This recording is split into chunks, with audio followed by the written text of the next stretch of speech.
Okay, welcome. Good morning. We have a, a difficult journey to explore this morning. And, Louis is still relatively young in his process of learning, recovery, and learning the essentials. And, along the way, it's very easy for any egoic structure to want to hold on, want to possess, want to sort of acquire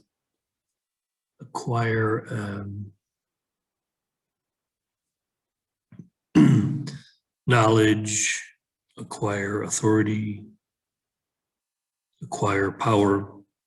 So, as Louis is being groomed by me for a very high level expression, there can't be any there can't be any support for him to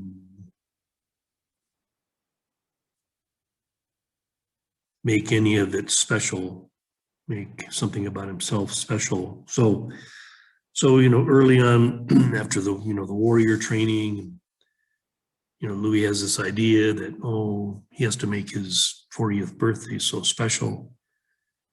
Then this idea comes up about the spiritual pilgrimage to the source of the Ganges in India. Just again, pretty crazy idea. Why this idea should be supported? Well, obviously I supported it for one specific reason: to pretty much humble Louis for the rest of his days. After this experience, this devastation was quite different than a car crash, a near-death experience. It was sort of be the devastation to end all devastations. So the wheel was turning, like I said, or like it was said before. Part of the mistake the ego makes in trying to make something personal, trying to make something one's own, was saying, well, my 40th birthday, I want my 40th birthday to be a marker. So his 40th birthday coming in September would have the trip be planned for August, right in the middle of the monsoon, the very worst possible time to go to India. But there they were, Louis and his friend Trish plopped down in New Delhi, a very difficult trip just getting there, flying from Minneapolis to Chicago, very long flight. Maybe no, I guess it was Minneapolis, New York. Overnight flight to London, getting very little or no sleep at all. And then having to wait the day in London to get the flight Gulf Air to Bahrain, Abu Dhabi, whatever, the Middle East, 3 stops there on the way to New Delhi. So, 2 days later with very little sleep, they arrive in New Delhi, and, Louis is already very weakened, very vulnerable, and to be put down in this place, New Delhi, India, during the monsoon, because see, part of the problem with monsoon isn't just the heat and the rain, but so many of the people that live in small villages in the countryside, many places get flooded, and all these millions of people to survive have to move into the big cities that tend to be built on higher ground to survive. So New Delhi was just like, the experience that both he and Trish had was like, wow, we're like in the middle of the zoo. They saw so many bizarre animals, and you know, all these animals are just part of life on the streets. The whole point, I guess, of this is to throw Louis into such a state of the unknown that nothing would, there was really nothing to hold on to, nothing to give him any sense of stability. That was the whole point, just to go into an utter devastation. So, you know, again, part of the plan, which was this egoic nightmare, was to live as much like the Hindu pilgrims as possible, meaning eat off the streets, you know, stay in the very cheapest of hotels. I think they decided not to spend more than $1 a night. So this means, you know, hotels with no actual windows or doors or whatever. Just, yeah, it was crazy. Anyway, obviously, within a few days, both of them are very, very ill, whether from something they ate or something they breathed. On the train from New Delhi to Hardwar, Trish got violently ill, but she seemed to move through it in a period of 6-8 hours. Louis didn't get ill until they actually arrived in Hardwar. But I think Trish, it was something just with her stomach. So she went through her purging and she was better. I think with Louis, it was something he breathed into his lungs. So it was quite devastating. He developed a very high fever. And this was something because he had had the heat stroke before. He would always be prone to high fevers. The heat stroke fever reached 107 degrees Fahrenheit. And that's basically the fever that he had in India, but for 3 days.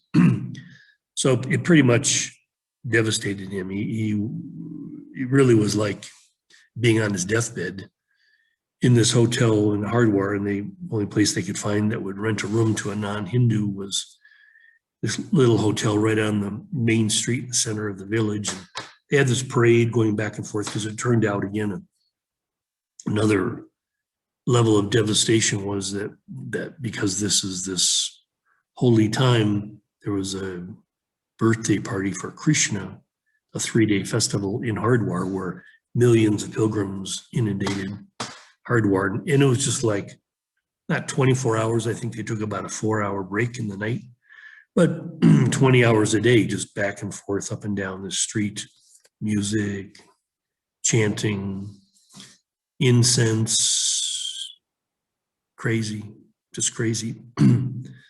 So by the end of this 3 days, you know, the fever finally broke. Louis, obviously, his body didn't die. It's still useful, even though I think 90% of his brain cells were fried. Can you imagine 107-degree fever for 3 days? That kills most every brain cell that he had. So I think today his body's operating in a different capacity. not pretty much, as I said, the logical egoic structure was pretty much shattered and could never ever be recovered, which was, you know, kind of the point. So the body survived.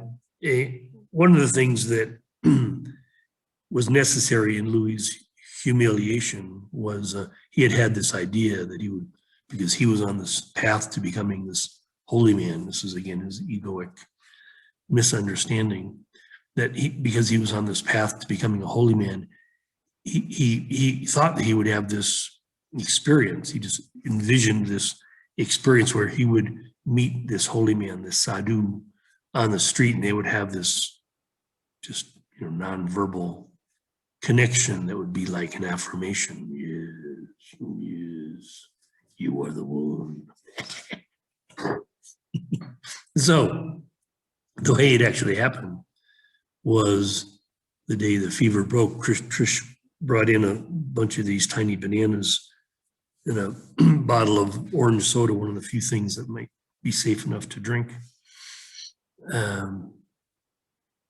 Louis had been watching this little troop of monkeys playing across the street. And that morning, as he was eating a banana, getting his strength to mobilize and get up to Rishikesh to do a real, longer recovery, Louis noticed two monkeys scooting across a wire above, and then they came down this pole or whatever and ended up right in the balcony in front of Louis' hotel room. And like I said, these cheap hotel rooms, they don't have doors. They just have open spaces or windows, open spaces. So the monkeys were right there, and they spotted the bananas, of course. They probably spotted them from across the street. Bananas sitting on the bed. One of them ran into the room, stole the bananas, took them outside. The two of them shared the bananas. And the one of them turned around and just laid a huge shit right in front of Louis' door. So there was this holy man experience. You think you're so special? Well, here, enjoy my shit. It took Louis a few months after the trip to kind of put those pieces together, but he had to laugh eventually at his foolishness. So the trip was pretty much ruined. It took 10 days in Rishikesh for Louis to recover enough to feel ready to get out of India, go back home. He was certainly not going to Gangotri, certainly not going to Kathmandu. All he wanted to do was get back to the USA. And, there would be a little more insult added to injury. It wasn't easy once you get back to New Delhi to get a change of flight and get back to USA. They had like this lottery process where they would draw numbers each day. I think they were somehow allowing 5 people each day to change their ticket. So Louis had to wait. I think it took 5 days going to this travel office, going through the lottery. Finally, he got his ticket. During this time now back in New Delhi, and he had basically told Trish to fuck off. And, he was appreciative of her willingness to nurse him through his deathbed vigil. But all protocols, all social graces, everything had pretty much left him, and he just said, I got to get out of here. I'm going alone. So he abandoned her and went down in New Delhi while he was waiting for his flight. He just got this more expensive, a $10 room that actually had air conditioning. And Louis just put a blanket in the window to block out the little bit of any light that would come in. And he basically just was in bed except for going out once a day to get some food. He was just in bed in the dark all day.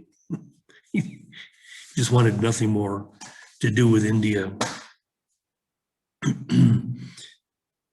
When he was on the flight, Louis was watching the show, the airplane, as it's tracking through the sky. Once it leaves like India airspace,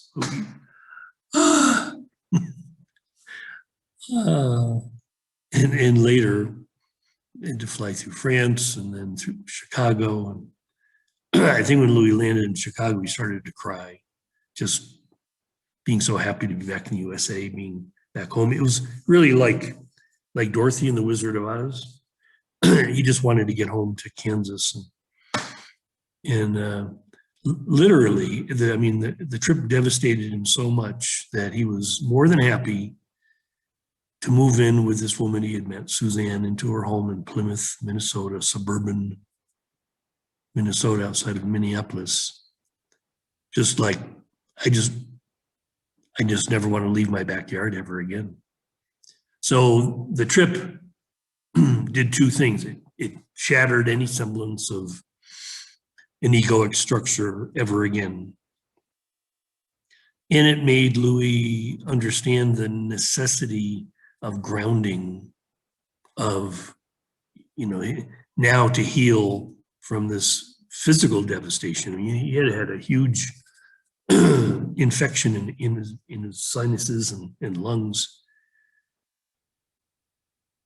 In fact, it wasn't until he got back to the USA that it sort of flared up. He was feeling better, but there was a infection in the sinuses that he woke up one morning a couple of days after getting back, and he had this like massive like growth coming out of his nose, and he looked like Elephant Man, kind of like. He actually felt fine. He was going to go to a garage sale across the street, and Suzanne said to him, "Are you kidding? Look at your face." It was hideous. They had to go to the clinic and get medication to take care of this infection. Excuse me. So this was the end of this, any possibility that Louis was going to continue with this fabrication that, I'm going to be this special person. I'm going to be this holy man. I'm going to be this guru. Everything now would start from a different ground base. It's like Louis simply wanted to feel at home in the world. Again, he had been in a place so strange, so foreign, so out of his comfort zone that he just literally wanted to plant a garden. He wanted to become a gardener, and that's actually what he did. He started this little garden landscape business. He just wanted to be connected to the earth. This was like a basic survival. He was back, to ground zero, basic survival. So it was necessary, obviously. It was all constructed to some degree, overseen by myself, Sun King, for Louis's benefit, for my benefit, really, eventually. Again, I'm grooming him to be this perfect, empty vessel through which I can conduct my mission of service. So, it was the perfect thing. And there would be, Louis would never leave the United States for 18 years. He just really hunkered down. It was like 13 years with Suzanne, and that'll be the next story. But it was, so pretty much the end of Louis. Okay, Louis, the person, his body survived, but his person really didn't survive. There wasn't really any egoic structure left. So now I had a very workable, malleable device, communication device, okay? Using the body, appreciating, again, he was going to get very focused on basic things, growing food, touching the earth, being involved, with the elements. Again, this rebirthing had been taking several phases. This was sort of, I guess, the last phase, this 13, 14-year process in Minnesota with Suzanne, and getting involved with the men, the new warriors. That's, again, part of the next talk together will be sort of an exploration of how one who fully has moved through the West, the journey through the West, the dark night of the soul, fully moved through that, and now entering the North, the kingdom of the king, queen archetype. How is it? How is it? Again, Louis would learn the value of being truly the servant king, not the high and mighty king, the servant king, okay? Like servant first. It's a big thing. It's a beautiful thing. Again, painful in a way to watch someone struggle, so intently But in the end, breaking, it's like,